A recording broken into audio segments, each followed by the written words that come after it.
Welcome, fuck, I went to the wrong one again. Welcome, there it is. Hey everyone, welcome to Respawn Aim Fire, the kick-ass irreverent gaming podcast brought to you by Idiotas Afabolas. Blew your mind right there, didn't I? I am multilingual. I am one of your multilingual hosts, Chad Miguel Guadalupe Santana Inés. With me here we also have Adam Asuncion Paraguay. Gumby, how are you, Adam? ¿Cómo te llamas?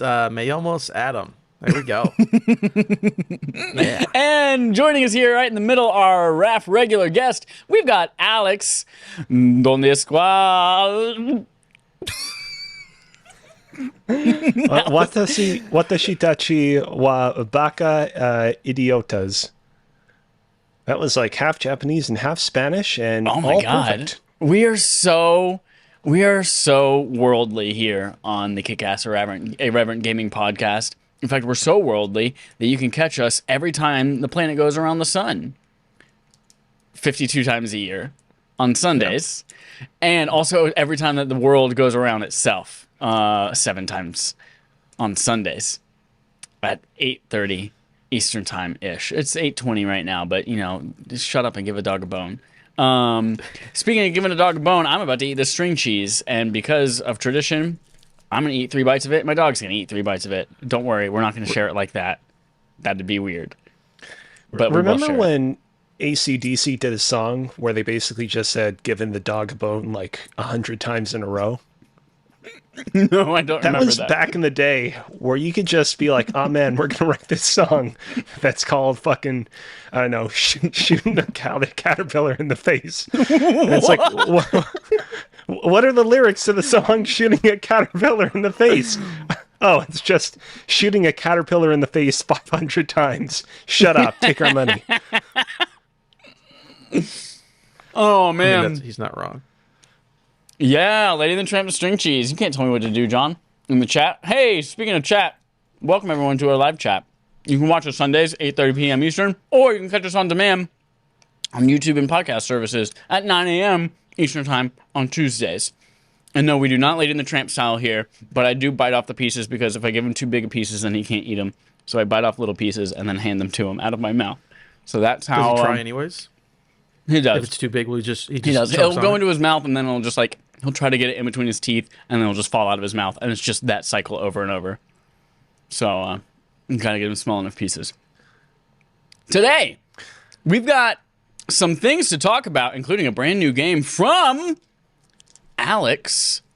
What did I say your middle name was? Ooh, hold on, yes. I'm gonna remember exactly what I said, because it wasn't actual full Spanish words. Donde están, I think is what I said. Alex is bringing us a game today for Game on Game Show. Adam's got a silly segment that he's going to do for Adam's segment with Adam. We're going to talk about kids oozing and squirting into paint. And that's it. But first, we're going to start with a breakdown of our main quest with THQ Nordic Showcase. Hold on, Chad. Before we do that, we have a very, very quick little call to action for our audience right here on Twitch. Yes. Sorry, I forgot. You just told me about this 10 minutes ago, and I totally forgot. We are 4 subs away from where we need to be on Twitch for people to be able to sub to it. Not sub to us. What is it called when people give you... Yeah, no sub. Is it sub? Need to follow. You need to follow us. We need 4 people to follow us on twitch.tv/affableidiots. And if you're watching us here right now on twitch.tv/affableidiots, RevX Shadows, you're probably already following us. Right? Right? If you're not, there's a very easy button somewhere on the screen for you to do that. But also, if you're not watching us live and you're listening to us pre-recorded, you should also go follow us. And if you're not already following us, you're an asshole and we don't want to be your friends. And then as soon as you follow, we're two-faced. We're gonna flip right back and we're gonna love you so much more. Best buds. It keeps life interesting, the ups and downs. Thank you. RevX Shadow says he unfollowed and refollowed. Thank you. Hell yeah. Don't think that helps, but thank you. I mean, for the record, if all you have is like an alt account that's just bumming around doing nothing on Twitch, by all means, use that account to follow us. You don't have to have that alt account watching all of our streams as well. Just give us a follow. Totally. Here's another cool thing. Apple if you sign up for an account with something, there's a new option that just says hide my email, and it just makes up random bullshit emails for you all the time. Just do that a lot. Just do that a lot. That's all it takes to be our friends and win our love. And that's emotional abuse. So thank you, everyone, for subbing. I mean, following for us so that we can then get people to sub. We'll remind you of how to do that again at the end of the show. Jumping into THQ Nordic Showcase from Jordan Midler at VGC. THQ Nordic had a showcase. Did you guys know that? I learned that about 15 minutes ago. No. I learned it because I was making the doc for the show. No, I knew about it, but I was like, oh, there's nothing. Like, I'll read a thing afterwards, and that's what I'll care about. So no, I do not watch it live. But I was like, hey, I want to see more SpongeBob. Yeah. So there's a lot of stuff that was announced at it. I didn't know it was happening, but I saw that you included it in the notes, and therefore I went to YouTube and I just hit the button a bunch to skim through 10 seconds at a time, just to kind of see what everything looked like. So as we're going through all of this, if there's something that catches your eye or is like, hey, I watched a trailer for this or I saw a screenshot and I would like to talk more about it, tell me to shut up and we'll talk about it. All right. THQ Nordic, which is basically video game daddy for many franchises across the industry, owned by Embracer Group, they officially unveiled Alone in the Dark, a reimagining of the classic horror series. The third-person single-player horror game has been in development for 4 years, with Michael Hedberg from Amnesia fame and Soma directing and writing the game, and monster designs by Guy Davis, who did Evolve and Pacific Rim. Shut up, Chad. Tell me about it, because this one also tickled my pickle. Tell me about it, Adam. Oh, well, everyone's tickled, then we're good. I didn't mention it at the beginning of the show, but I did have a funny skit idea for a Gigglesaurus Rex, but I didn't go with it. For a Gigglesaurus Rex, I love it. He would have tickled you. He would have tickled you dead.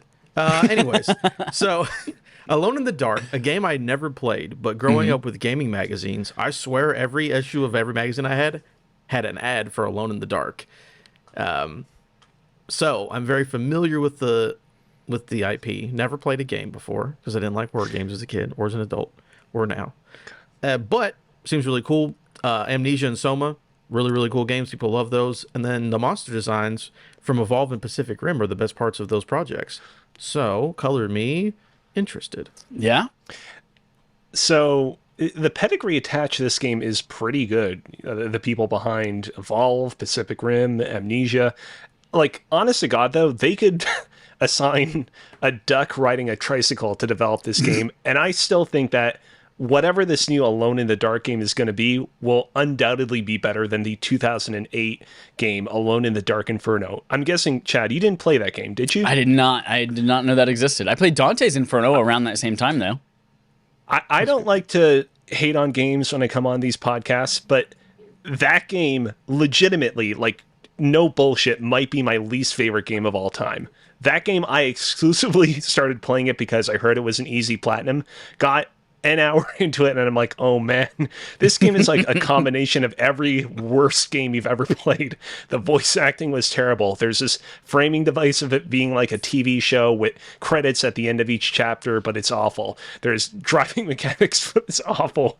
There's a crafting system, but it's awful. There's a park, but you get locked in the park, and then you can't advance any further in the game, so you have to shut off the game, which is how I was forced into no longer playing that game. And yet somehow, despite all that, it has a 6 out of 10 on Steam and a 4 out of 5 on Amazon.ca. So wow, there is no justice in this world, but there is still a sliver of a speck of a hope of justice yet to come in the form of this game. So I hope this game wipes away the shit stain that was that one. I, for most of my life, have mixed up, or maybe they've shared the same space in my mind, Alone in the Dark and Alan Wake. And those two games have been the same game to me. I had not played either of them. They both looked like spooky, atmospheric things. I think they both had like a similar color scheme on their covers, maybe. And I was just like, all right, those are the same game to me. So then whenever we played Alan Wake for Barf last year, or the year before, and it was one of the worst games that I think I've ever played, I was not excited for Alone in the Dark. And then I realized, oh, this is a different game. And then I looked at the trailer for this new one. I was like, oh shit, this looks spooky and good. And I'm actually into this. I'm not into the Amnesia series. We played Amnesia for like our second barf ever, like 4 or 5 years ago. And I was like, nope, not playing this game anymore. But I'm into it from the way that it looks. And if it's on Game Pass, I will play it. I got one last thing about Alone in the Dark. First of all, the Alan Wake slander's got to stop, but whatever. So the 2008 game that I was just talking about, which was very bad, did you know there was a 2015 PC game of Alone in the Dark, which has a 19 on Metacritic? Oh, sweet. Ooh. Out of 20? 19 out of 100. It was the last game before THQ Nordic took over the property. It was supposed to be like a co-op PC. It was awful. Also, I remember the Alone in the Dark movie, which came out in 2005. I remember this as well. Never watched it, of course. Stars Christian Slater, Tara Reid, and Stephen Dorff. Has a 1% on Rotten Tomatoes. Honestly, though, I've not seen that movie. What I have seen of that movie, though, seems like it would still be better than the 2008 game. Like, Christian Slater? That sounds cool. Directed by Yu Boll, who did Blood Rain and Far Cry. There was a Far Cry movie in 2008? Yu Boll's made a bunch of awful video game movies. That's his thing.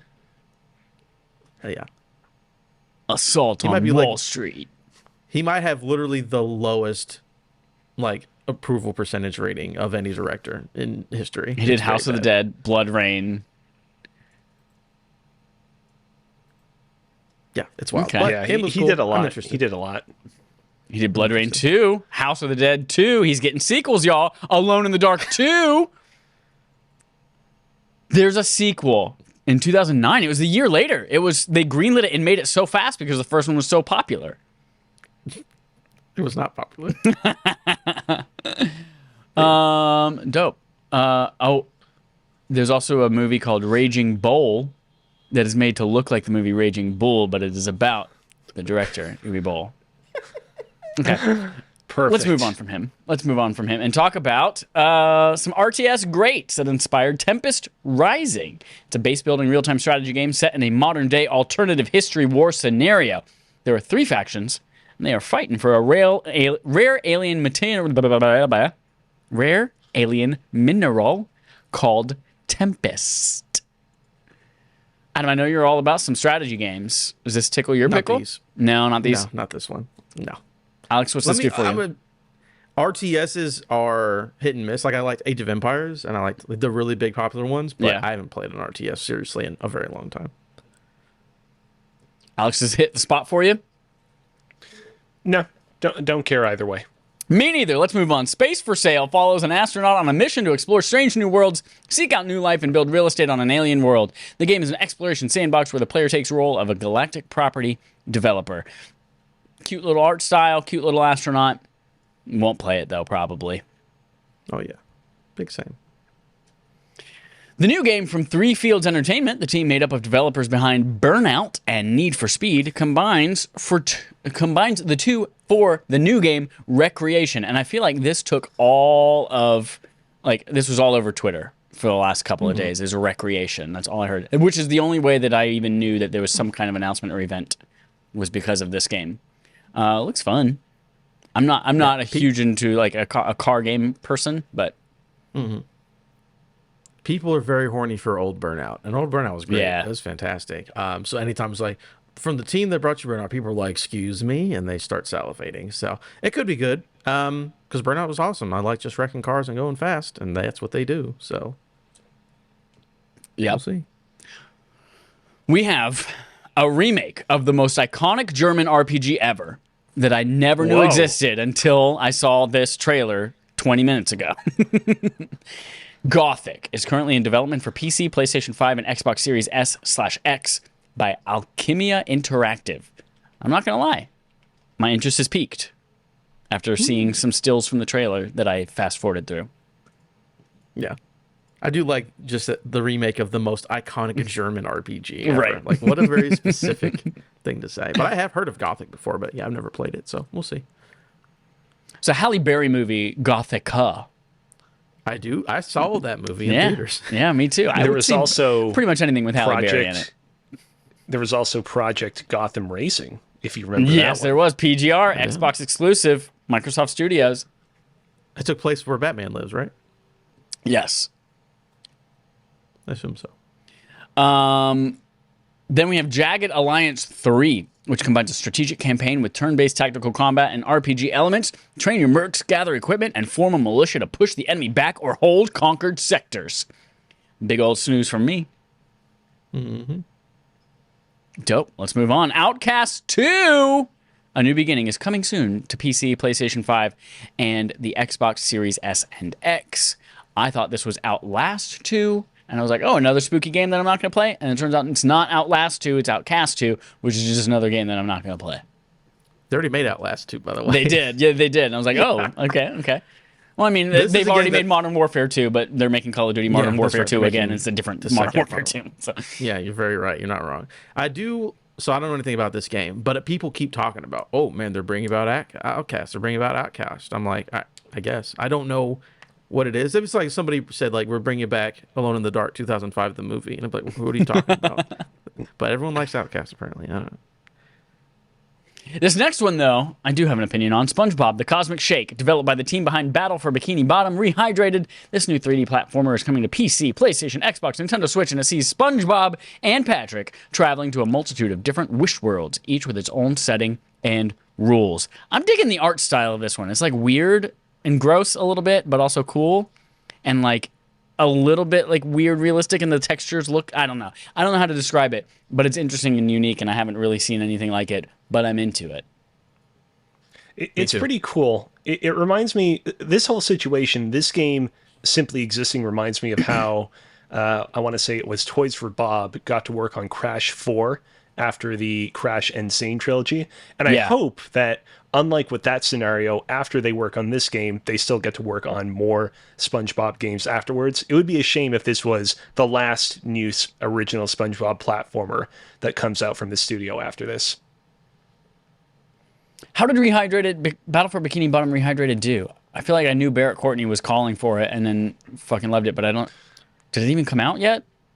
No, did it do well? I thought it did all right. It did? Okay. My son wanted it for Christmas. Okay. Legitimately, so I don't know how well it sold, but I think it did good enough to get a new game completely. So. Adam, I know that you are into some wrestling. Mm-hmm. We got AEW Fight Forever, THQ Nordic, and All Elite Wrestling join forces to take on arcade-style wrestling games.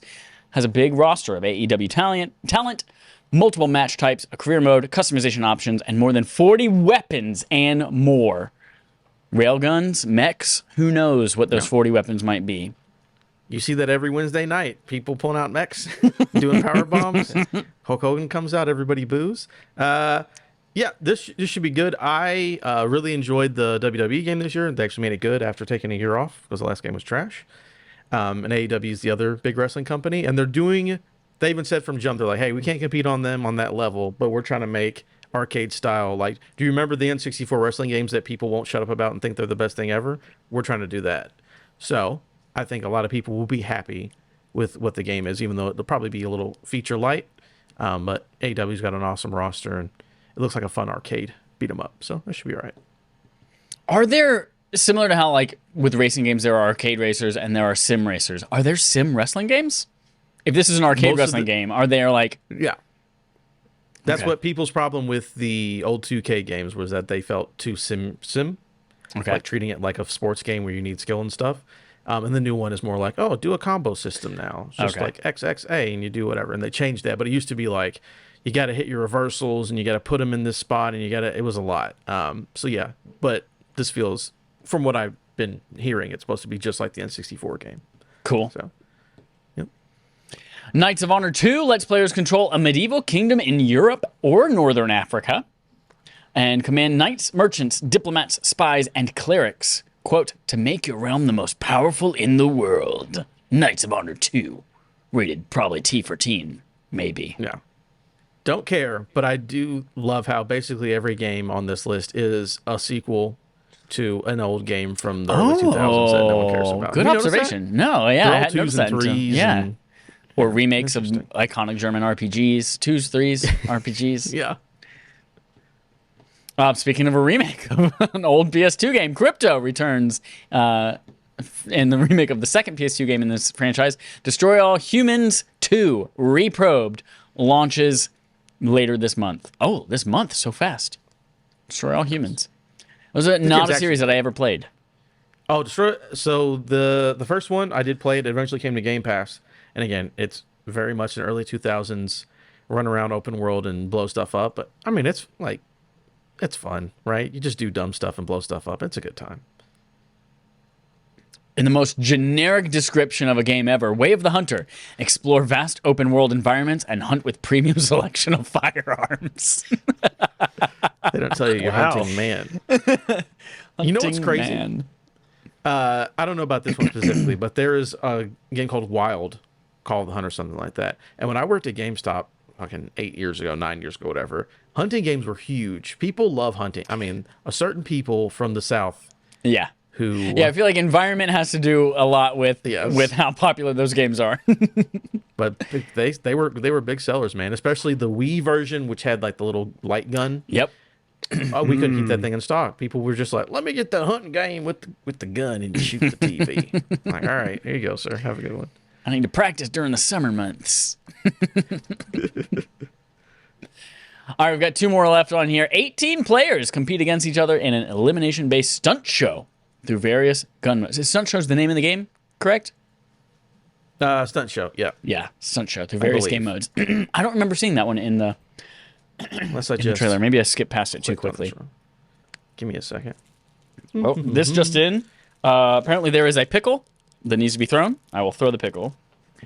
Lord. It is called Stunt Fest, by the way. The game Stunt you're talking about. Fest. Got it. Stunt Stunt Fest. Fest. Yes.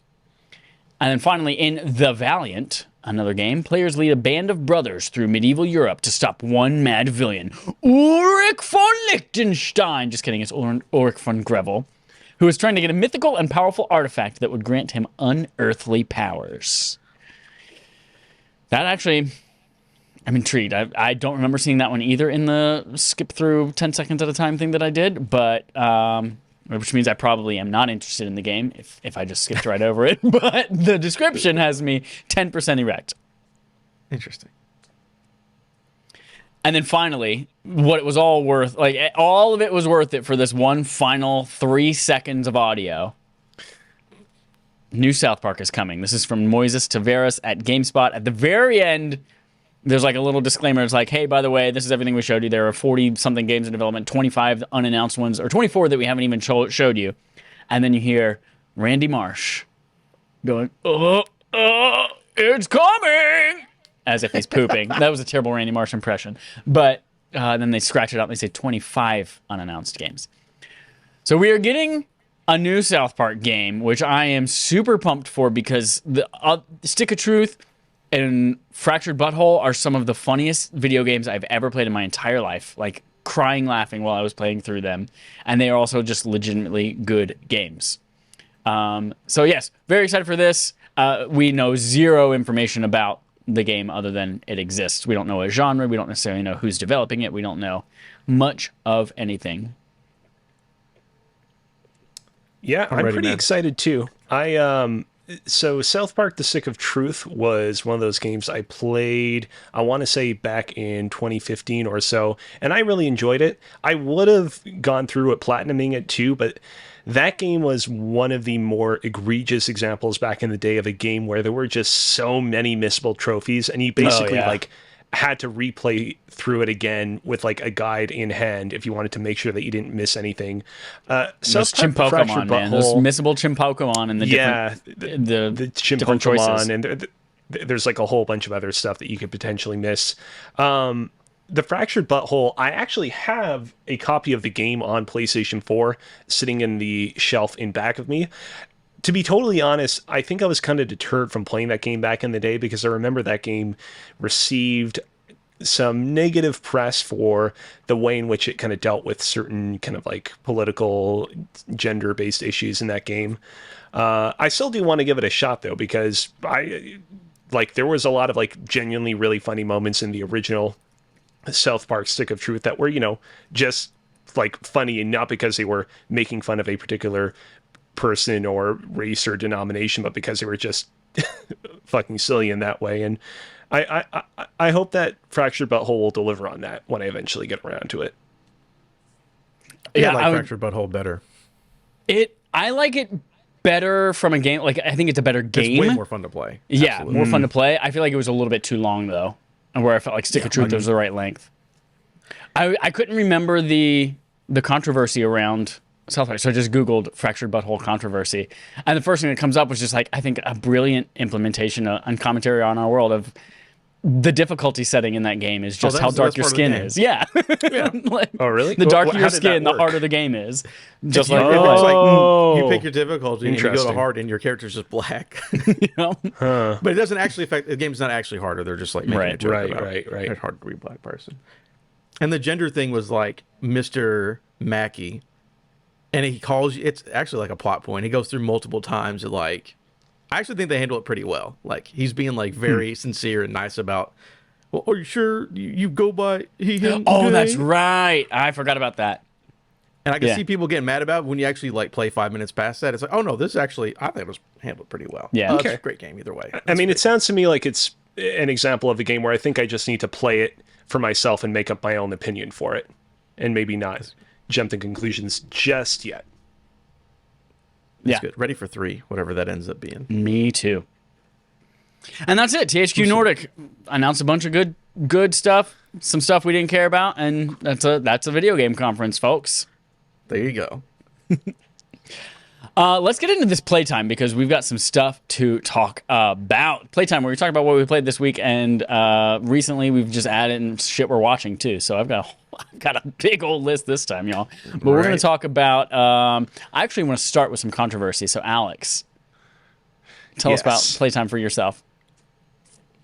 So, Chad, on last week's episode of Respawn Aim Fire, which I was not on, you said some shit about Pokemon Scarlet and Violet. Sounds like me. Yeah, that's on brand. You said that terastallizing is another useless mechanic, like making your Pokemon gigantic. Did you not? I said, yeah, that sounds about right. Was making Pokemon gigantic not like genre defining? Did that not like utterly change the complete flow and overall outcome of the battles that you participated in? So here's the thing. Gigantamaxing is just Dynamaxing, is just Mega Evolving, they're all the same thing. Just by a different, they just make your Pokemon a little bit different and you're stronger. And it's just like, they don't need to pretend like they're reinventing the wheel and having some amazing new breakthrough feature every time. And I will also say that I'm a fucking hypocrite because here's the thing. I haven't used any of those features. I never got far enough in Sword and Shield to Gigantamax should. anything. I never played a game where Mega Evolution was a thing. Actually, no, I think I did play. Alpha Sapphire, I think, had or Mega Evolution or something like that. But yeah, it's all just the same idea and the same mechanic by a different name to me. I mean, I'll have you know, Chad, terastallizing is the process by which you change your Pokemon from one type into a completely different type. Say you have Pikachu out in battle, Pikachu's real just badly hurt by ground type moves. You can terastallize your Pikachu, turn him into a flying type Pokemon, and there you go. No longer hurt by ground type moves. But can't you Is do the that same thing not- with Mega Evolutions? Like Charizard changes from Fire Flying to Fire Dragon if you do him to Mega Fire Charizard X or Y or one of the two. Yeah, but it was more focused on like just sheerly increasing your Pokemon's power. Anyways, I will say, while you did talk a lot of shit, you did actually bring up a valid point at one point that I did want to address. You talked about how you don't really love the fact that these Pokemon games are now just giving you the legendary Pokemon featured on the box pretty much from moment one of the game, because one thing that they showed off in that showcase was how you can ride around that Pokemon around the open world.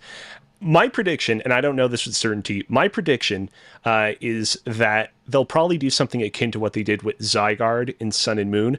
Zygarde was this basically giant, like green legendary snake Pokemon, and his whole deal is that he's made up of a bunch of cells. And when you first get him, he's at 10% form, where only 10% of his cells have formed into a legendary version of him, which is like significantly weaker from like the normal version of him. And you have to collect cells throughout the environment to level him up and increase the size of his form and make him more powerful into like a proper legendary Pokemon. My prediction is it's going to be something similar here, where when you first get the legendary Pokemon, they'll only have so many abilities at their disposal. You won't be able to like fly or transform into motorcycle form right away. You'll have to progress through this story to obtain whatever MacGuffin you need to get so that you can enhance their strength, make them truly legendary in terms of power, and also get those abilities.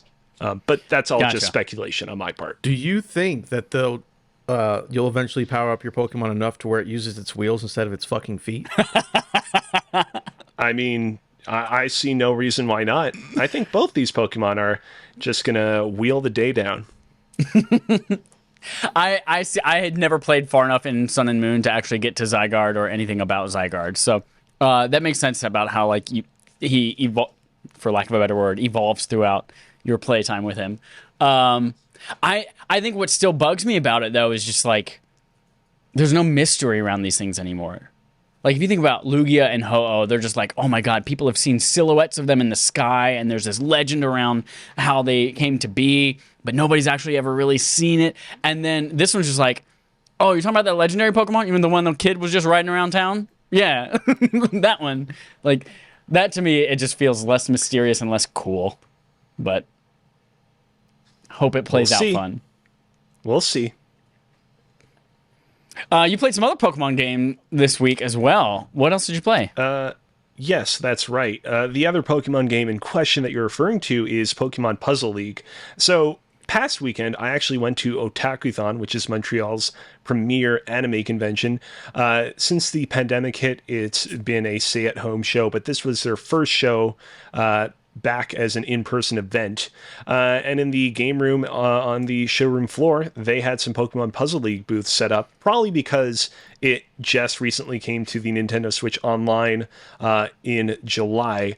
And inspired by that, I actually went home and booted up my own copy of Pokemon Puzzle League, which was not on the Nintendo Switch Online service, because I'm not currently subscribed to Nintendo Switch Online.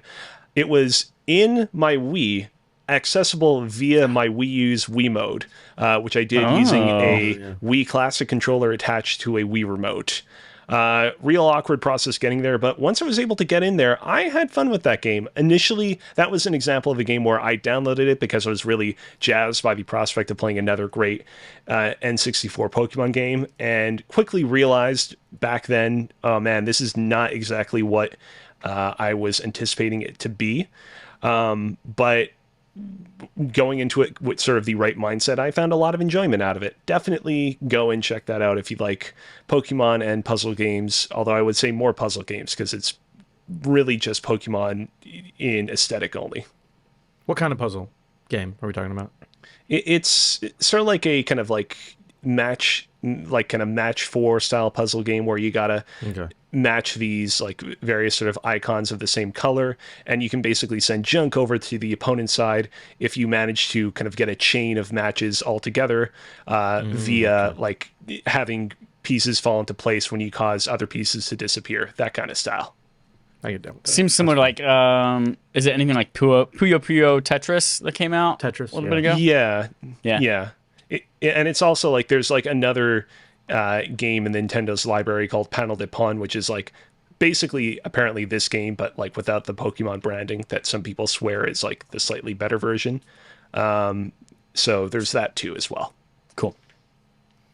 Playing more Chicory, I see. Yeah, I actually beat it. Back when I last talked about Chicory on the show, I talked about how I was enjoying my time with it. I gotta be honest, I actually walked away from it, not like super disappointed, but very mildly so. The story and writing of Chicory is great. I was really kind of surprised by how fleshed out the characters and world of the game were, and there's a crazy amount of side content to dig into. But I really found this game to be just one of those experiences that really I felt dragged on and got more and more tedious the further I got into it. It's not a game that doles out a whole lot of new like upgrades and abilities compared to the likes of like Link's Awakening or the Oracle games or even something like The Legend of Zelda: The Minish Cap. The game relies way more heavily on you just sort of repeatedly using your kind of paintbrush ability to paint the world around you, as opposed to giving you like a bunch of like new upgrades and improvements to how you can kind of paint around you. And it just, the more and more I got into the game, the more and more I was like, I kind of just want to kind of get on with the story and the puzzles that this game has to offer. I don't want to constantly have to paint new environments that I come through, but I feel kind of guilty if I don't do so. And so it just turned, especially into the latter hours, into just a really tedious affair of entering into new areas, painting as quickly as I could, and kind of moving on to get on with it.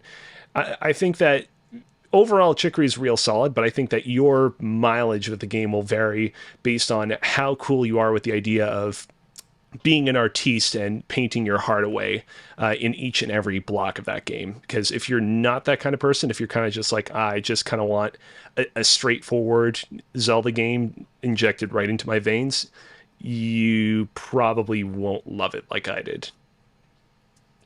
Good to know. I will steer clear of it. Oh my god. Out in the chat here, some mysterious user has confirmed Alex hates Chicory. Damn. Strong word, Alex. I mean, I don't know what to do here. Do I deny it? Do I say, no, I don't hate Chicory? Or do I say, yeah, I do hate Chicory? Because I feel like either way, Adam is only going to double down and say, yes, you absolutely hate Chicory. Oh, you spoiled the mystery. It was Adam. Yeah, it was me all along. So I see you're playing Bayonetta here as well, which is our barf game for the month. That's backlog accomplishment with Respawn and Friends. Won't get too much into it other than to say that I got the Switch version because I remembered back in the day that the Switch version came pre-included with a couple of cool little costumes, like the Samus Aran costume or the Link costume. Where are you guys playing it? Are you playing it on Switch or? Yeah. Adam does not have a Switch. Where are you playing it, Adam? I checked every store that I have, and I only own it on Xbox, so I'm playing it on Xbox. Oh, dope. Cool. Ooh, did you get like the Platinum Collection with that and Vanquish? I was looking at that, but it was $40. I'm like, I don't want to play it $40 bad. I'll just play the old version for free. All right. What is this buying games on the Wii U 3DS eShops? Yeah. So a couple of months ago, I was reminded of the fact that the Wii U and 3DS eShops are, pretty soon going to be going asunder. In fact, there are some like pretty notable games on the 3DS and Wii U eShops, like Fire Emblem Fates, that are actually going to be going offline like way sooner than a bunch of the other games on those platforms. And so I've been kind of taking stock of what games I want to get for those two consoles before it's too late. So on Wii U, I kind of assembled a quick little list here. I want to get Star Fox Guard, Xenoblade Chronicles X, the Nintendo-themed DLCs for Sonic Lost World, Trauma Team, Pokepark Wii, Super Mario Advance, Super Mario World, Mini Mario and Friends Amiibo Challenge, Little Inferno, and Star Fox Zero, The Battle Begins plus Training, which is like an original, how to describe it, like kind of like a prologue to Star Fox Zero that contained like a bunch of new content that wasn't in Star Fox Zero and was also free. And then on the 3DS, I plan on getting Liberation Maiden, Pocket Card Jockey, Attack of the Friday Monsters, Samura Sakurai, Art of the Sword, Dark Void Zero, the Fire Emblem Fates games, Professor Layton versus Phoenix Wright, Professor Layton and the Miracle Mask, and Professor Layton and the Azran Legacy, and the two Mario and Luigi remake games that came out kind of towards the end of the 3DS's life cycle. And here's the thing, like, personally, I'm not super concerned about anything that's still stuck on the Wii U. There are games like Xenoblade Chronicles X, where basically it's come out that Monolith Software asked Nintendo if they could do a port of Xenoblade Chronicles X for the Switch, and Nintendo said no. And so it's like, okay, well, things aren't looking too likely for us getting a Switch port of that, but like, seeing as how so many others Wii U games got ported to the Switch at some point. Well, it probably won't be all that long before we finally see a port of games like that, for example. Moving over to the 3DS, however, like I think that there is a legitimate need to kind of like see what games that console's library still has and like grab them while you still can, because as we've learned over the past console generation, it's real difficult for developers to port games that were previously on the 3DS to modern consoles. Yeah. And even if those ports do happen, those ports will probably not have the stereoscopic 3D that was native to a lot of these games when they released on the 3DS, which is something that I know not everybody really connected with, but I personally really enjoyed.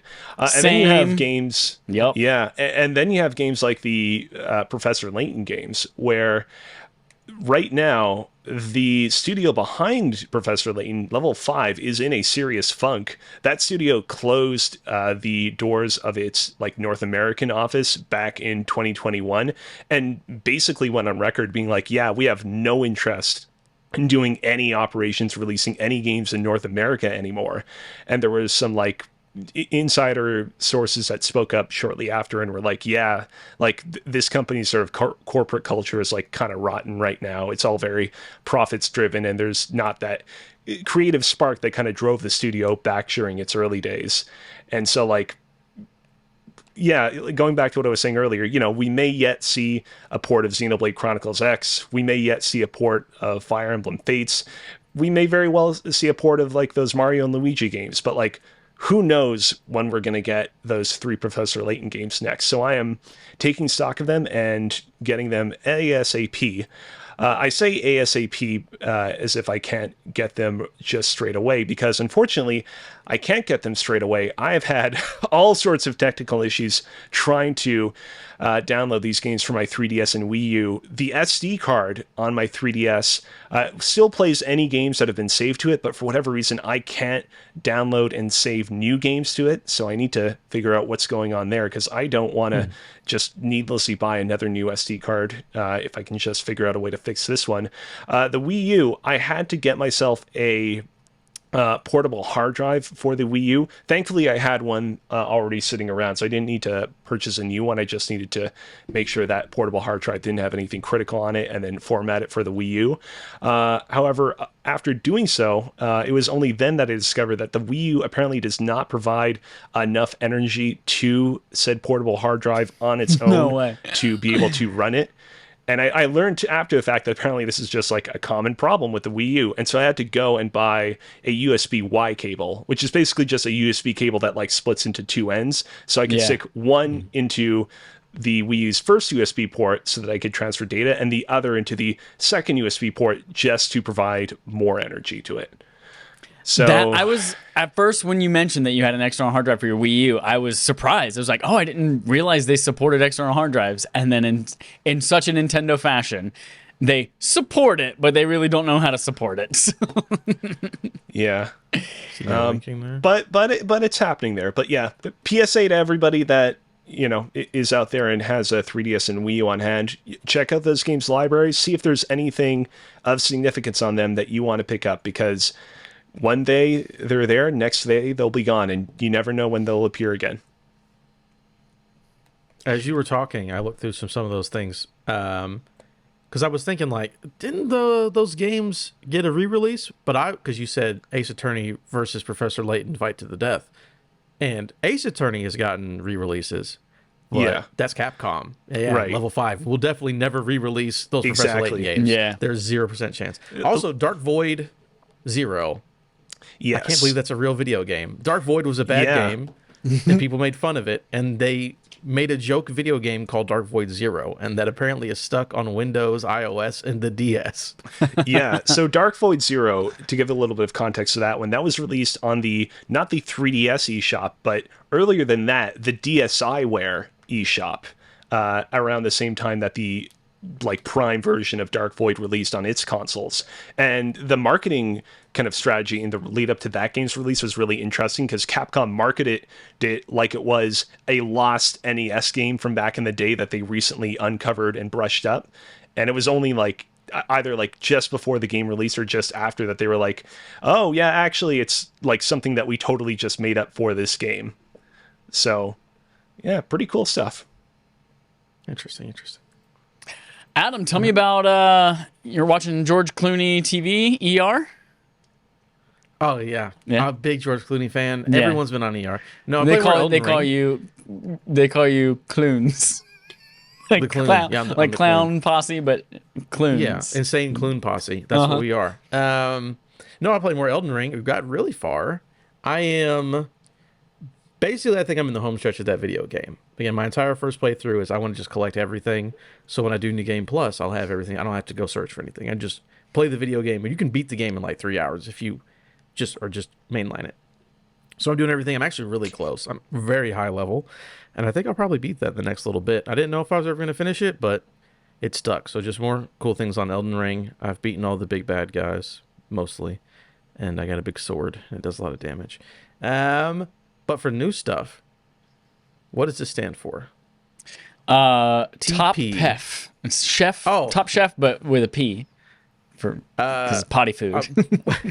What was that, Rick and Morty? Was it Pikel, and he was doing the cooking show? Pikel something? Yeah. And he was the dude who was attached to the guy. No, 2 Point Campus Oh. is what TP stands for. 2 Point Campus is awesome. If you've ever played 2 Point Hospital, which is the first game in the series, same thing with here, where it's a sim management game, but it's real silly. So it's like, hey, you're gonna make a college. Again, 2 Point Campus, it's all about making a college. You know, like you got a big grid, and it's like, oh well, you know, the dorms got to be 2 by 2, and then you can put furniture in them. But it's like, oh, we're doing our first class to start our new college, and you can do scienceology, and then it's just like a big machine, and they like press buttons, and like boots kick the machine, and like lights go everywhere, and then it's like, oh, all our students passed, and they're graduating as scienceologists, and you make money and manage a school, and unlock fun like little equipment and gears and cosmetics, and it is just like the most fun, like roller coaster tycoon, but a college with fake stuff. None of it's real. My second class I did was VR-ology or something, and it's just kids putting on VR headsets, and that's what they go to college for. But no, 2 Point Hospital was the same idea, but hospitals. This is with college. It's great fun. It's awesome. I love this game. It's so good. Great time. If you have a chance, check it out. It is on Game Pass for PC and console, and it's on everything else too. And yeah, it's just a real fun video game. Dope. Yeah, you said Game Pass, right? Yep. Yeah. It is Game Pass. I would suggest everyone play it. No, yeah, if you've ever liked a management sim game, it's top tier. And lastly, but not Candyland. leastly, I did play Chutes and Ladders. Okay. You thought it was Candyland. I thought it Look was at you. Candyland. It's that CL. And also Shoots. It's funny because it's got that, homophones with the sh. Is it a CH shoot? got it Is it now. a SH shoot? It's got an onomatopoeia. No, I played Cult of the Lamb. Yes. Nice. Yeah, game came out last week. Oh, the game's great. Oh my god, dude, it's very good. High level, it is, you do roguelike dungeons, but they're designed like Zelda and Slay the Spire. Old school Zelda, of course. But no, Hades is probably better. It's Hades dungeons mixed with Slay the Spire. And then you go and do Animal Crossing, but fun and demented. It's great. I'm telling you, the town sim part is the best part of the game. Where, like, of course I can keep doing these runs in all these temples and go kill a god, but I really need to build an outhouse so these guys stop pooping on the floor. So I'm like, I'm sold. just 10 more minutes. 10 more minutes I'll grind and I'll get this outhouse. Well, I also need a janitor because in case they vomit, I don't want to be here to clean it up. So the janitor needs to clean up the vomit. They go poop in the outhouse. And then I need a farmer to use the poop to fertilize the farm. Oh, well, of course, now I got to build a farm out, of course. That'll just take a couple minutes. And, like, that's what it is over and over and over again. And it's great. Cult of the Lamb is a banger, and everyone should play it. And I think it was only like $25. It wasn't even that much. It's very good. Dope. That sounds good to me. Here's what I did this week. I played one game, y'all. Surprise, it was Destiny.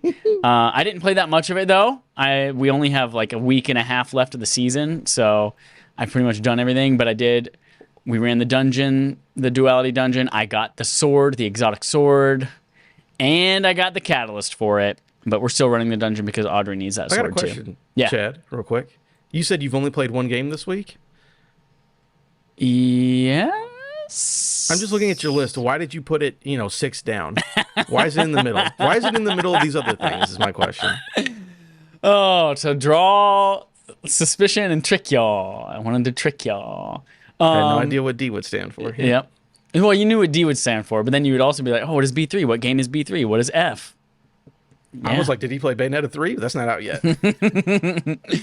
Yeah, so here's the other thing. So I spent the rest of the week, for some reason, we talked about this last week, watching a bunch of movies. I watched 5 Predator movies in 36 hours. And I just, Nice.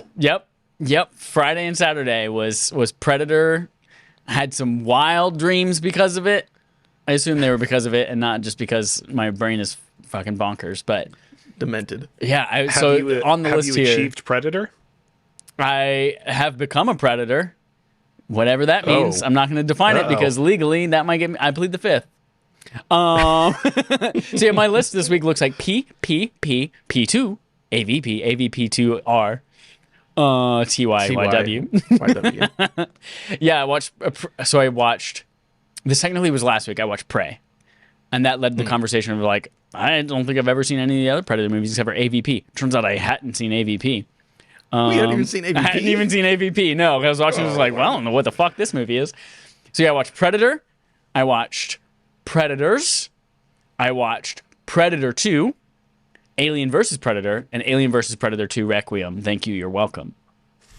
The only one I have not seen is The Predator, which came out recently enough that it's not free on Hulu yet. So as soon as that becomes free... Also, the only one I've never seen. I've seen every Alien and Predator movie, but I've not seen The Predator yet. You're correct. We are now we're in the same boat. I've seen them all. Same person. I will not go into every single movie in detail, but I will let you know that Predator, as a franchise, I feel like 100%. I feel like the best of all of these movies is Alien versus Predator. I feel like that was the one where they actually leaned into the fact that like these are just like badass things, and we want to see them fight people. When you get to movies like Alien vs. Predator 2 Requiem or Predator 2, where they're like, look at all these people, and let's talk about the people and their problems and their relationships, and also like people happen to be dying in the background. Like, no, that's not what people are here to see. They want to see these alien creatures fight and do cool shit. And then they also, I feel like they fundamentally misunderstood Predator and how cool it could be until Alien versus Predator. Because before Alien vs. Predator, the very first movie, it was like, oh, this is pretty cool. This is pretty cool. And then the last shot of the movie, spoilers for Predator the movie, he just fucking laughs like a cartoon character villain. It's like, the whole time he doesn't understand what anyone's saying, and he's just making and he's just making noises. And then at the very end, he just goes, I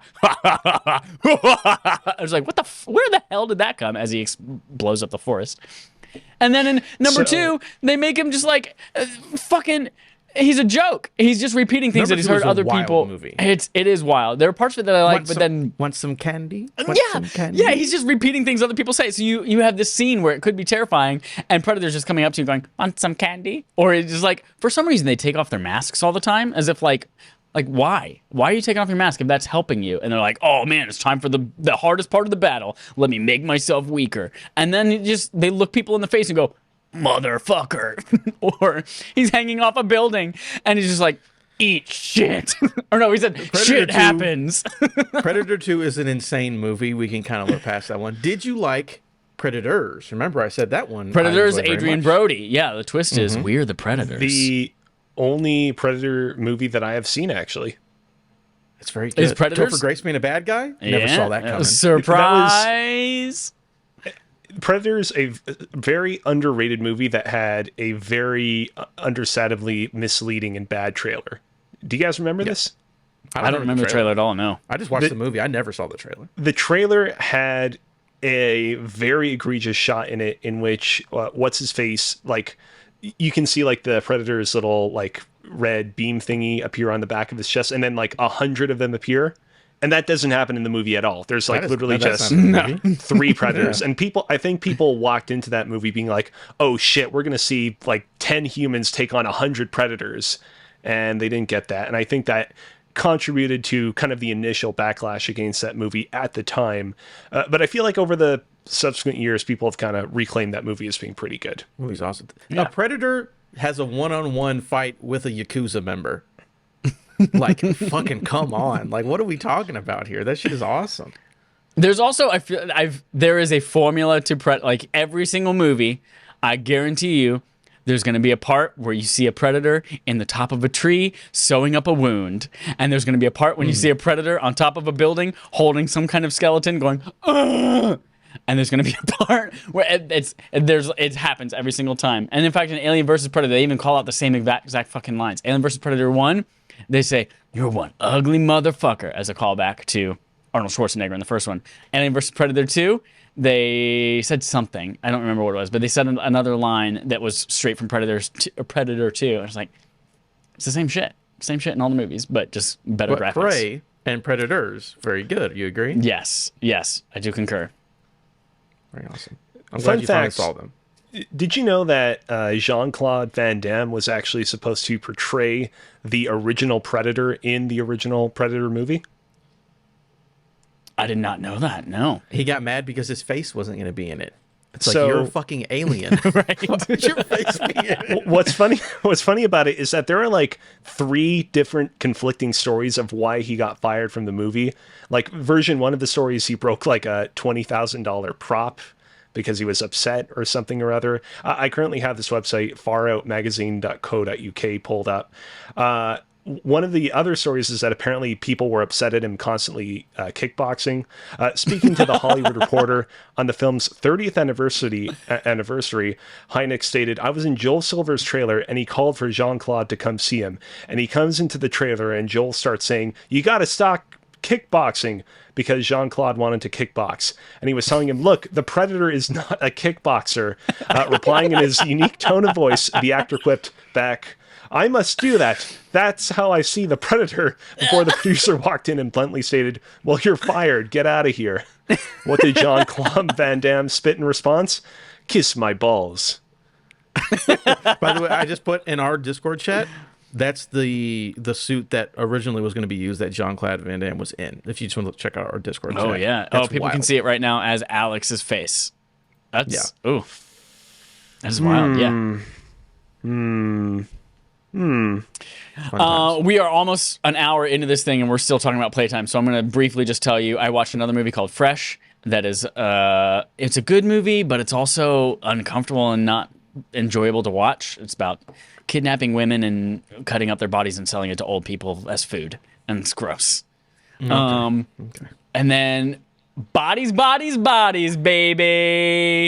This is a sleeper hit of the year. And I know the poster looks like that movie Spring Breakers with James Franco that's not good, but this movie is hella good. And it's like, it's Among Us. Like, as soon as they describe the game, it's like, oh, this is a bunch of kids playing real life Among Us in a mansion during a hurricane. And then people start dying. And it's like, oh, fuck. And then the rest of the movie just is so fucking funny, guys. It is so funny. So highly recommend Bodies. Don't sleep on it. It's real good. It's also, I looked up the director. This is her second film ever. And it's the screenwriter's first film ever. And just like, Whoa. blew my mind because I was like, oh, I want to see everything these people have ever done because they're so good. It's like, oh, they've done almost nothing ever. And I was like, holy shit. So That's cool. go see that movie. Real good. Okay. We've got our regular ass quest log. Moving on, talking about a couple of stories about some goo kids and some kids you can beat up. Multiverses Season 1 deets from Ryan Leston at IGN. Multiverses is finally becoming a real-life baby with Season 1.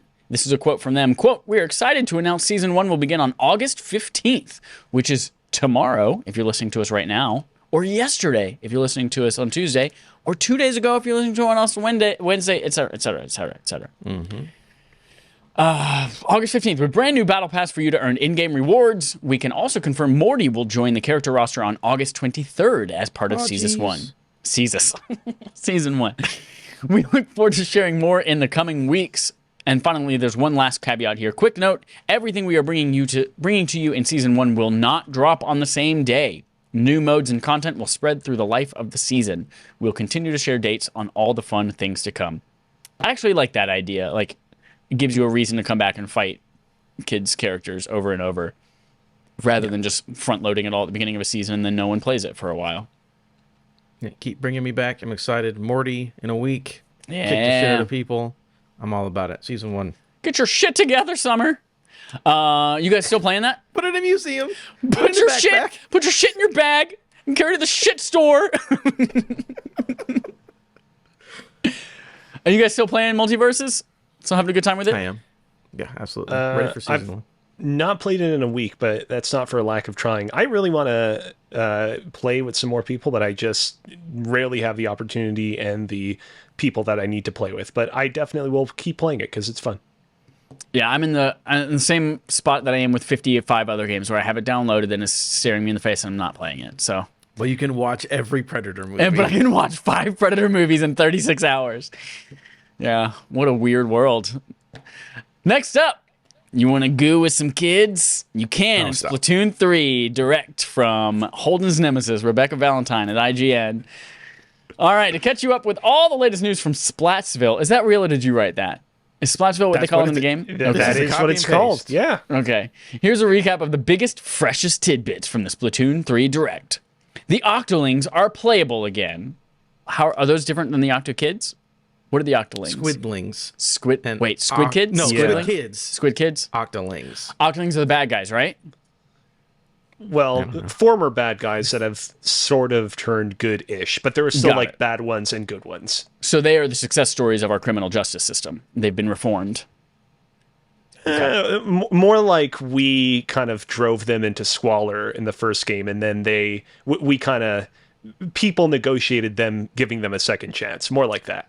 Oh, okay. They played South Park on Black. There are a lot of very familiar NPCs that are making a comeback. I'm sure they are inky and squiddy and fishy. There will be a ton of new NPCs that are debuted. Most notable, though, are the brand new Splatland's new hosts, Fry, Shiver, and Big Man the Stingray. They're taking the place of Callie and Marie/Pearl and Marina from the previous games. Are those like the announcer people? Yeah, you can tell I watched this. What's interesting about it this time is like previously, as you described, they were like announcer people. They were like commentating on these Splatfest matches. But this time, they all together host what is being referred to as a Splatcast. So in essence, they're basically doing what we're doing right here. They're podcast hosts, which is pretty cool. I think more video games need podcast representation, and I am very happy to see this, to be honest. Spider-Man 2018. J.K. Simmons. Actually, it wasn't J.K. Simmons, but J. Jonah Jameson. Alex, because you sound like you've actually played Splatoon or Splatoon 2 and are knowledgeable about the franchise, after I read this next one, I'm going to ask you a question. Anarchy Battles are the new ranked mode where players can compete for rankings in rotating match types. We'll also see the return of Salmon Run with brand new boss, League Battle, and which returns from past Splatoon games, and a new mode called X Battle, which is available only after obtaining a very high rank in Anarchy. This all sounds like the same shit I remember playing in Splatoon. How is this different? Do you know? Okay, so for the record, I only extensively played Splatoon 1. Splatoon 2 didn't interest me. So I didn't say I was embarrassed. I just said I only played Splatoon 1. Stop putting words in my mouth, Chad. Come on. Stop leaving your mouth open. I mean, yeah, here's the thing. I watched this direct shortly after it aired. And I mean, it does actually kind of, to your point, sound like a lot of stuff that we've already played in the past. I got to be honest. I am nevertheless kind of intrigued by the fact that Splatfest will be 3v3 this time around. Or no, hold on. It'll be like 3 teams against each other instead of 2 teams against each other. That's what I meant to say. Like, that actually sounds like that kind of opens the door to a lot of fun little things. The first Splatfest that they're doing is rock versus paper versus scissors. And, like, there are already a lot of, like, fun ideas that you can imagine them doing in the future. So I'm at least looking forward to that. For, like, things like that, like mustard versus ketchup and that kind of stuff. Exactly. Right. And now it'll be like mustard versus ketchup versus mayo or whatever. Gross. Last Which thing, part play is gross? mustard and mayo. Or Okay. ketchup by itself. Ketchup by itself if you smell like it. Because if you step on ketchup, then you smell like ketchup the rest of the day. But if you put mustard on a hot dog with a bunch of other shit, it's also good. But anything I else, like onions. mayo nowhere. Mayo goes nowhere. I like mayo. Last bullet point here. Play on new and returning stages with new and returning weapons and brand new and returning abilities. And more. That last part was I added the and returning, although I'm sure there are abilities that will return. Mm-hmm. Pour one out for your boy Harry. Just kidding, he's not going to be in the game anywhere. Anyway, Hogwarts won't have a fall semester, says Jessica Howard at GameSpot. Very good title there, Adam. I like it. Oh, you're welcome. Oh, thank you very much. The Hogwarts Legacy Twitter account has pulled a Cyberpunk, and they've put out a picture with a lot of words on it and says, "Hey, we're not going to make it. We're not going to make it again." So it won't be releasing this holiday season like they assured us it was earlier this year. Originally scheduled to hit shelves in 2021. The latest release date for the open world RPG is now 1 week before my birthday. Oh. Which is February 17th is my birthday. It's actually 10 days after my birthday. No, 9 days after my birthday, because 9 days after Alex's birthday. 2023. February 10th is the new date, by the way. In case you couldn't count backwards from my birthday, which again was February 17th, or count forwards from Alex's birthday, February 1st. However, this is only for the PlayStation, Xbox, and PC versions of the game because it's hard to get it running on inferior hardware. So the Nintendo Switch will take even longer. Developer Avalanche Games has confirmed that the game will feature no multiplayer element or microtransactions, opting for a story-driven single-player experience instead. Huzzah. All right. Not shocked, by the way. Definitely felt like, yeah, I don't know about this one. And then they're like, Gotham for sure. I'm like, what about Hogwarts? So like, Gotham for sure. Yeah. We'll see you next year. And then finally, question mark, PS4 numbers from Darren Bonthrees at GameSpot. The PlayStation 4 has essentially reached the end of its production lifecycle as Sony is no longer reporting sales figures for the console. It originally launched at the end of 2013, and the final total for the number of PS4 shipped as of March 2022 is 117.2 million units. It's an impressive number that makes it the fourth best-selling console of all time. Top three are Game Boy and Game Boy Color, which are a combined 118.7 million, the DS family of systems, which is 154 million, and the PlayStation 2, which is 155 million. I did not know that the DS family of systems and the PlayStation 2 were separated by just 1 million sales. I didn't know that either. They're so close. Yeah. How gimped do you feel like Nintendo feels about that? Because I would be gimped. I'd re-release it. Fuck Yeah, it. like a More special 3DSs are edition. back in the wild. Yeah, DS Classic and just continue, like put that all in the same boat. Yeah. Yeah, but it's like no different from like the DSs that we used to have. It's just called Classic. Right. Wait, I just want the number. I just want that million number. That's it. Yep. The PS4 will likely slip to 5th place as the Nintendo Switch already has 111 million sales and is considered to be in the middle of its life cycle. Good for you, PS4, making waves. Where does that put us at PS5? When's the last numbers we heard for PS5? 200 million? 300 million? I'm just kidding. That's not real. Those numbers are ridiculous. PlayStation 5 sales numbers. I know Xbox is just like, hey, we're going to pretend that doesn't matter to us anymore. Even though it does, we just cry about it in silence. Let's see. 20 million units as of June 3rd this year for PS5. Yeah, about 20 million. Okay. Xbox is also weird talking about sales numbers because they're like, it's the fastest selling console. And then they went on to say it's selling better than we did in the 360 era, which is an era that they dominated, but they refuse to give us the actual number. Yeah. That'd be like, if I walk into a room, it's like, I got a big schlong. I'm not going to show you, but it's big. And you're like, whatever. And then you walk in on my bathroom, like, oh shit, he wasn't lying. Or if like, I swear there's a third book to the Bible and I wrote it down on some plates here, but you're not allowed to see the plates. You just have to trust me. That's Mormonism. Oh shit, everything froze. We have lost Adam. You guys froze? I made a joke about Mormonism and Adam said, that's it. I'm done. I can't take it. Oh, damn, you Adam froze froze again. again. Oh no, Adam. You guys keep freezing on me. I don't Yeah, know you what it keep is. just leaving the call. Well, because you froze. Well, maybe if you didn't leave the call, we wouldn't freeze. I left because you froze. No, you should left be because good I now. made a Mormon joke. Let's just not talk about the M word again, because every time you said that Okay. joke, Okay. it froze on me. So let's not do that. Mermaid. Speaking of mermaids, segment from Adam. Ooh, ooh, ooh. My name is Ariel and my hair is pretty, but my voice is gone. Ooh. That's what happens in the movie. So, All right. NFL preseason is off to an amazing start. The rookies are playing the football games. The seniors are not.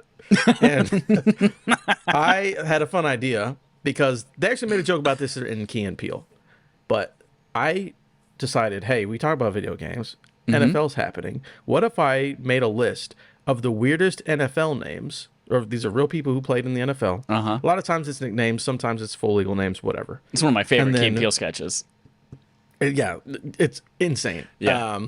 And then I also said, hey, what's weird people in video games name? I'm going to ask you guys, is this an NFL player or is this a video game character? And then you tell me, and then we'll keep Twist. score. Okay. You guys All keep right. score because I don't do that. I'll ask you. All right. I will ask you individually. So Okay. first up, we're going to go with Alex. All right. I need you to tell me, is this an NFL player or is this a video game character of some sort? So the name is Duff McWhalen. I'm going to go ahead and say that this character is not a character from a video game because he is a real life person. Oh, very close, but it's actually not right at all. Duff McWhalen is a character from Mega Man X5. Oh. Okay. Man, anyone could have gotten that one. I know, right? Some of these names are, it's ridiculous. Chad, Yes. is this name an NFL player or a video game character? Ash Crimson. This sounds like an elementary school kid making an alter ego or making up a name just to be cool. Oh, Ash Crimson. So I'm going to go with video game character. It is a video game character from King of Fighters XIII, Nice. which I believe is 13, right? Yes. Roman numerals. All right, Alex, you again.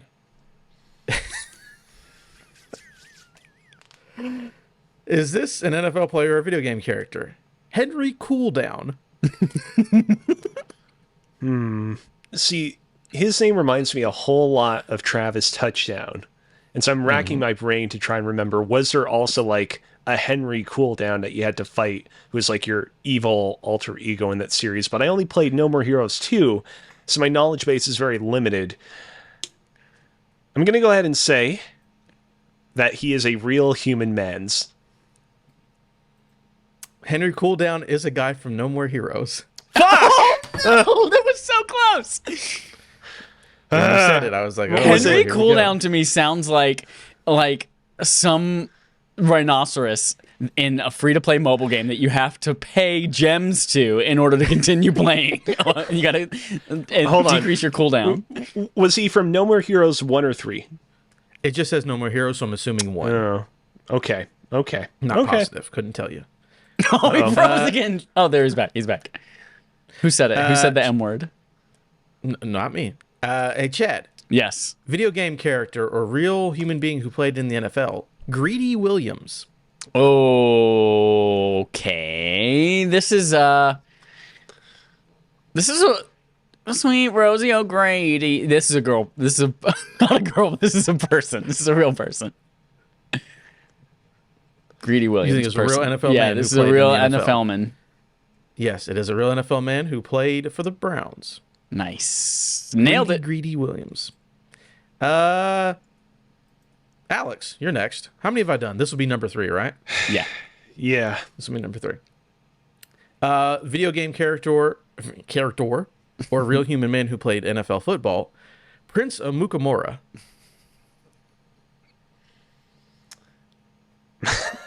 Do I keep saying that these are real human mans, or do I go for a video game character? Because Prince could be just a first name.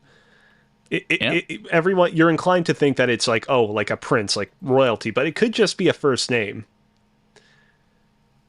Fuck it. Real human mans. Let's go. Prince Amukamura is a real human man. So he plays for the New York Giants. Nice. I think and Chad, this is your number 3, right? Yeah. Human mans or video game character, Chris Moneymaker.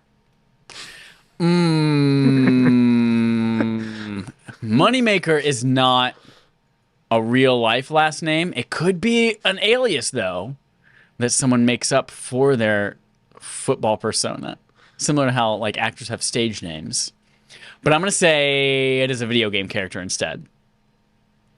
Funny thing is, I actually had a district manager whose last name was Moneymaker. Shut up. I'm not kidding. But Chris Moneymaker is from World Poker Championship. He's a fictional bad guy in a poker video game. Yeah. So you are absolutely correct. What's your score is at? I'm a perfect 3 right now.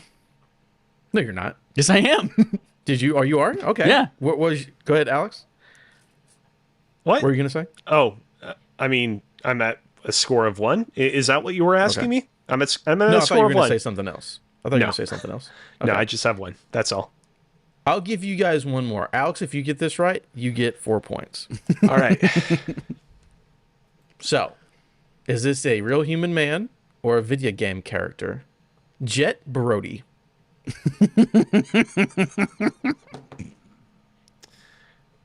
I'm going to go on a record, and I'm going to say right here and right now that Jet Brody is a video game character. Ooh, you're right. He's from the video game Fracture. Yes. Damn it. Okay.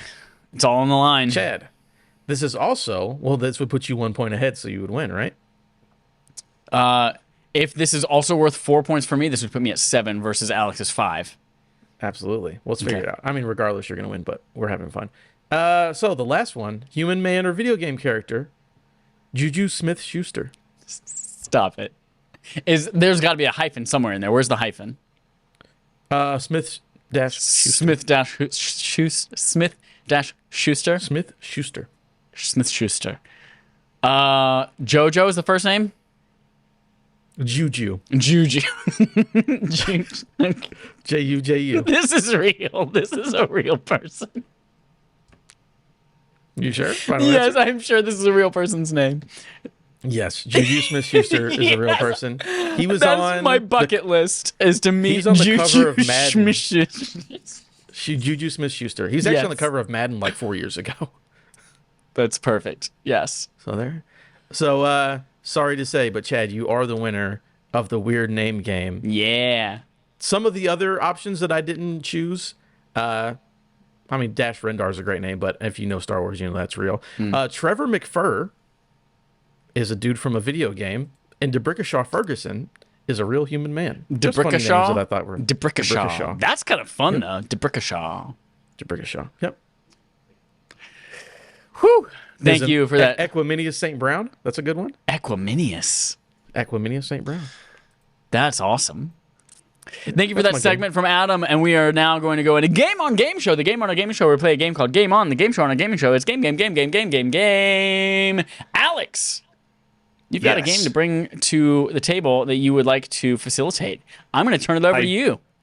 I do, and I just want to say thank you for doing that little preamble thing, because I realized just as we were getting into this, I didn't know the whole game thing that you do at the beginning. I should memorize it for the future, though, just so that I can do it if need be. I don't know if I can write it down, but good luck.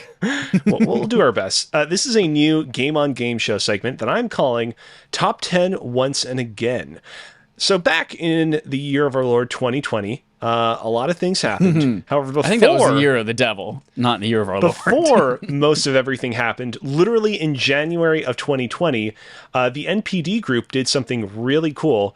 They released lists of the top 20 best-selling games for every year since 1995 until 2019 in the United States. And recently, I've been listening to a podcast called Blank Check, where the hosts of that podcast review movies and then try to figure out what were the top 10 best-selling movies at the theaters the year that the movie in question they're talking about came out. So they'll review The Matrix, and they'll be like, all right, when The Matrix came out in 1999, what were the other 9 biggest movies in theaters at that particular week it came out? I figured, you know what, it'd be cool to do something similar with video games, but on a week-by-week basis that would be a little bit difficult. On a yearly basis, however, with the help of the one and only NPD group, it's very possible. And so what we're going to be doing tonight is I'm going to be quizzing the two of you on what the top 10 best-selling games of the years 1995 and 1996 were. I'm going to start at 10 in both cases and count up until 1. At each number, I will give you a series of clues, each in increasing descriptive detail. And at any point, as I'm giving out these clues, you can blurt out the answer if you think that you know it. First person to blurt out the correct answer gets a point, unless it's apparent that neither of you will get it, at which point I will just provide you the answer and nobody will get any points. Depending on how these 2 rounds go, maybe next time around I'll do this, we'll do 3 different years, or maybe we'll scrap this all together if it proves to be a dumpster fire. Are the two of you ready? I have one question. Yes. Is franchise good enough, or do we have to get the exact game in the franchise? I'm going to request that you give the specific game. Okay. Good to know. Thank you. But again, this is a work in progress. If we find that franchise is better, maybe we'll switch to that in the future. The problem is, and I want to be as vague as possible because I don't want to give anything away for this installment of this show topic or future installments. There are a lot of instances where multiple games from the same franchise will show up on the same list. Okay. So that would create some problems. So we're starting in 1995, right? This is what systems? This was SNES. This was Genesis. PlayStation 1. No, PlayStation 1 I think PlayStation 1 was like almost, if it was out, it was like almost just out on the market. Like it was just like super pre-nascent. You also had like some weird other consoles bumming around, like the 3DO and whatnot. All right. Hold on a sec. Let me get myself in the proper mood for this. What was the number 10 best-selling game of the year 1995 for the NPD group's tracking of the best-selling games of 1995? This game was a sports game in a popular sports franchise that has just recently gone on hiatus. This franchise had debuted just the year prior, in 1994. And this game, which was released this year in 1995, was the second entry in this franchise. It's the hiatus that's getting me. Yeah, me too. This isn't Madden 95? Madden Wrong. NFL? We have to set up like one of those like whatchamacallit, like sound pads, voice pads. Why is the right name not coming to me? Soundboard. There we go. Yeah. A soundboard where I can do like a wrong sound effect. Wrong. It is not that. It's based on a sport that was created in the state of Massachusetts by a Canadian named James Naismith. Final clue. The game was released on the PlayStation, PC, SNES, Genesis, and the Game Boy, but all versions of the game were published by the same publisher, Electronic Arts. NBA Live 96. And ding, ding, ding, ding, ding. Adam gets 1 point. It was NBA Live 96. All right. You know what's weird is that I knew the fact about the Massachusetts the guy who invented the sport. I was like, oh yeah, I knew that. I knew it was basketball from that because I just forgot I'm so in tune with sports. They've been on a hiatus for 5 years. Yeah. To give context to what I said at the top, the NBA Live series has apparently been on hiatus since 2018 due to declining sales, and yeah, we've not heard a peep from it since. So That is going to be interesting. I'm just very quickly, I realized that I should probably be keeping track of score on my end. So I'm just very quickly coming up with a quick little tally. This All guy's right. winning.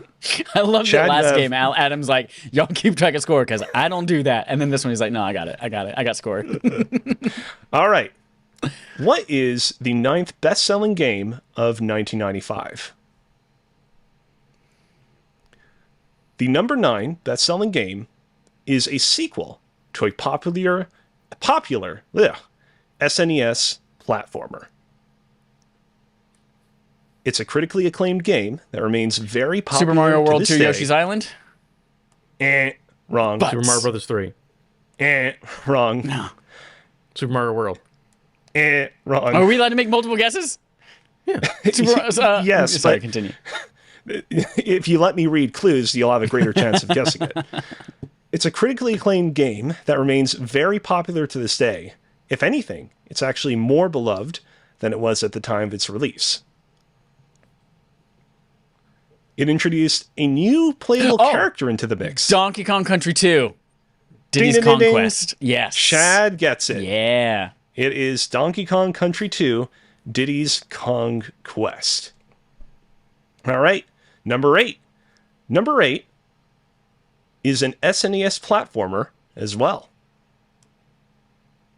It's a game that's known for many things, one of which is featuring a distinctive art style at a time when the industry wasn't really known for doing so all the time with platformers. It's a sequel to another SNES platformer. Super So Mario much World so- 2 Yoshi's Island. There we go. Chad gets it again. If you had not gotten Adam, it, you keeping track of my points too, or just yours? No, you do yours. I'll do mine. Okay, yeah, because that's a lot. You're going to be counting up a lot, and I know that's a lot to keep track of. So Up to 9.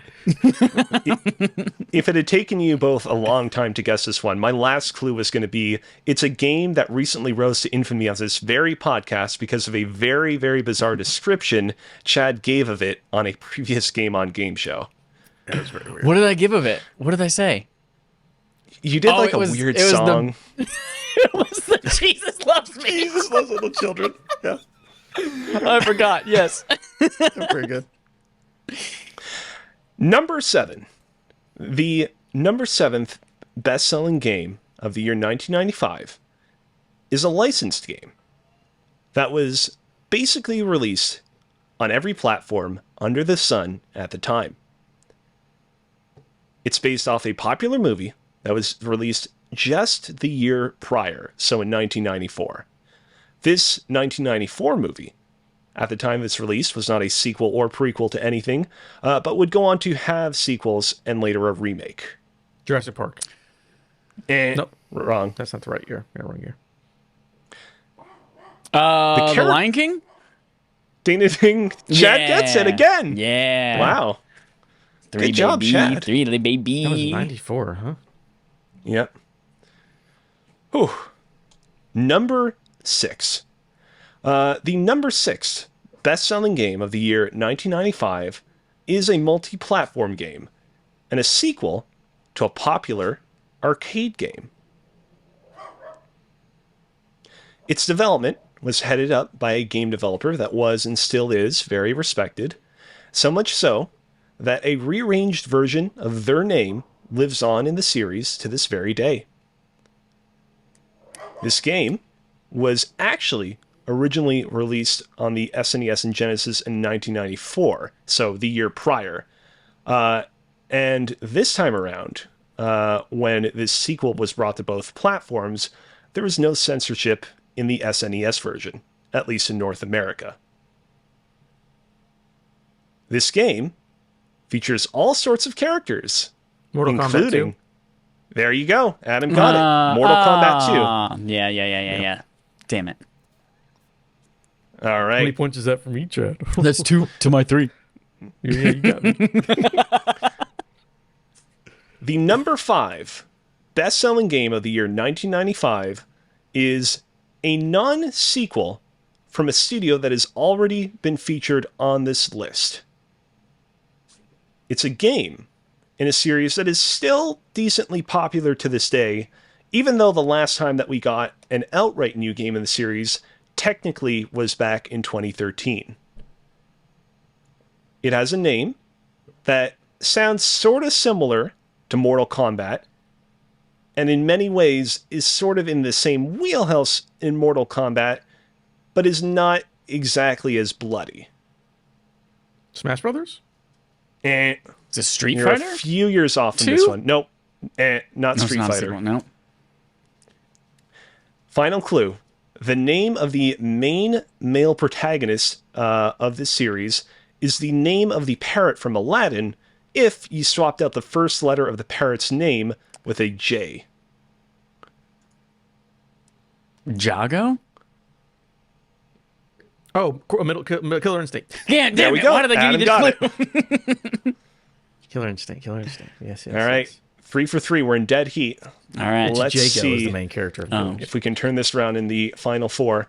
The number 4th best-selling game of 1995 is another sports game, this time of a different type of sport than what we guessed before.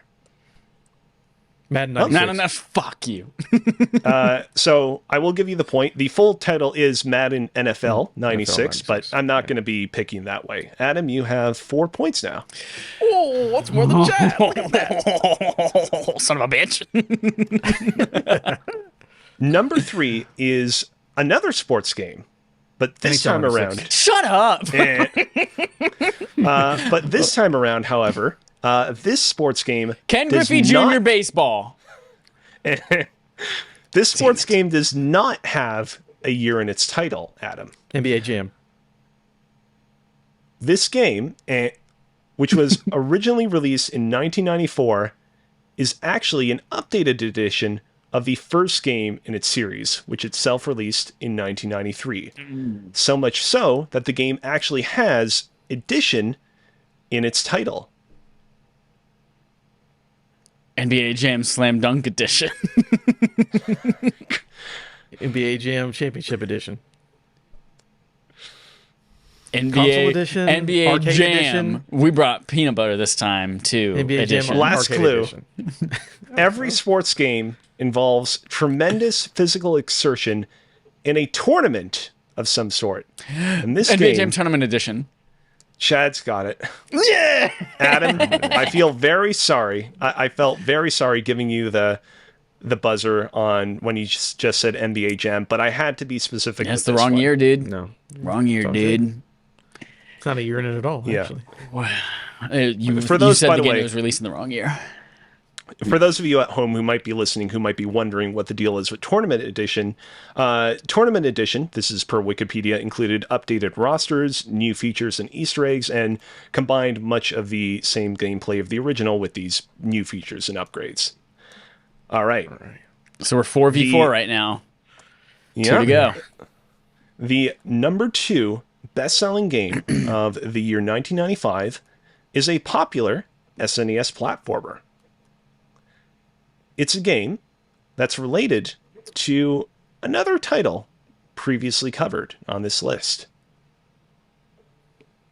This game starred a character that had been around for some time at this point, but sported an entirely new design in this game that was inspired by the Battletoads. While not the hardest game of all time, this game gained quite a bit of infamy at the time of its release for its particularly difficult minecart level. Donkey Kong Country? Chad's got it. It's Donkey Kong Country. 1 and 2. 1 and 2 on the same list in the same year. That's wild. All right, here we go. The number 1 best-selling game of 1995 is another game like Donkey Kong Country that's related to a game that we have already covered. Over the next 25 years, this is the only time that a game of this specific genre tops... Super Mario RPG. And this is the only time that a game of this specific genre tops one of the NPD's lists. This is the only time over the course of the next 25 years that you will see a game of this genre in the number 1 spot. This was another example of a game that released in arcades before being ported to consoles. However, unlike some of its prior entries, this one was both released in arcades and on consoles in 1995. So it's so this is a 1995 game through and through. This game belongs to a series that's famous for its title being screamed in dramatic fashion. Resident Evil? Adam, you got it. It's Mortal Kombat. Which one? Just one. Mortal Kombat wrong. 1. Mortal Kombat 3. Kombat 3. There we go. Chad, you got it. I got you. Oh, I stood on the shoulders of giants. Thank you, Adam, for being my giant. Okay, I just realized that the 90s was an awful time for video games. They're like, let's just buy the 1, 2, and 3, and that will be the top 5. Okay. Adam, you say that right now, but just wait until we get to the mid to late 2000s. I'm ready for Call of Duty. This is like 3 games on every list. Like to really like get serious for a second here. You know, we often criticize the console generation that we're currently in and how it is just so iterative and sequel after sequel and so on. But like, yeah, to your point, the mid 90s were no different. It was sequel after sequel after sequel. That being said, I still find this like a more interesting list than like some of the lists that we have nowadays. There is something very cool about seeing like Donkey Kong Country and Mortal Kombat in like the top 10 lists of the year, but that's just me. Yeah. Alex, I think this was really fun. Can we save 1996 for a different Game on Game show? Totally fine. I was just about to say, do we want to keep going or do we want to kind of leave it as is? I think we should leave this for a future episode of the show. Dope. Yeah, we're already at like almost an hour and 45 minutes right now. So excellent. Thank you, Alex, for bringing that to us. That is the end of Game on Game Show and the end of episode 271 of Respawn Aim Fire. You have homework. The first one is something we mentioned at the beginning is to get your fucking ass to Twitch. Twitch.tv/affableidiots and go follow us on there so people can sub to us on there so that people can love on us on there. Do it. We need 4 of you. 4 little tiny baby humans to go and make up new accounts. And that's it. That's all we need. So go do that. And then also go to patreon.com/respawnaimfire. Become a patron where you can get our new wallpapers. They are codenamed The Father and the Son. Father and the Son. And they are, you know how important Dale Earnhardt is to our history. And so you can get a special edition commemorative super patriotic Dale Earnhardt and Dale Earnhardt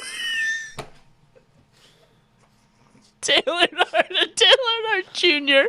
wallpapers exclusively for patrons. I'd buy that Gotta for get $1. them. Gotta catch them all, just like Pokemon. You can get those now on patreon.com/respawningfire. And if you want to know what you're in for before you subscribe, you can head to our Twitter over at twitter.com/respawningfire, where our commemorative Dale Earnhardt wallpaper is our photo, our profile photo. So go do that, and also play Bayonetta this month, which is our barf game. Backlog accomplishment with Respawn and Friends, where we have you all vote on a series of games, which one you would like us to play every single month. You chose Bayonetta, and we will have another one up in the next couple of weeks to figure out what September's game is, and patrons are the only ones that are allowed to decide that game, though everyone is allowed to play it. So go play Bayonetta. Let us know your thoughts on it, either via email or on Twitter. We will include them on the show, or we can include you on the show. So if you're also interested in playing Bayonetta and talking about it on the show with us, let us know. We would love to have you. Whew. Thank you again to Alex, our RAF regular guest, for being on the show with us again this week. Alex, outside of this, you do many other amazing things. Where can people find you, and what are you doing? That's right. You can find me over on Twitter at Alex Kozina, AlexKzina.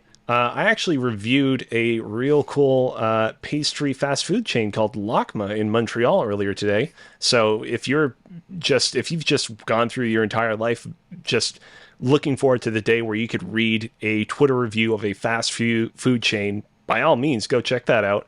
Oh, yeah, and also go over to twitch.tv/CozyBearLive, where I've been continuing my Pokemon Leaf Green Critical Lock adventures. They are really blossoming into something weird and awesome, so go check those out. Perfect. Thank you so much, everyone, for listening. Until next time, here's our usual sign-off. Go to twitch.tv/Athleus and follow us.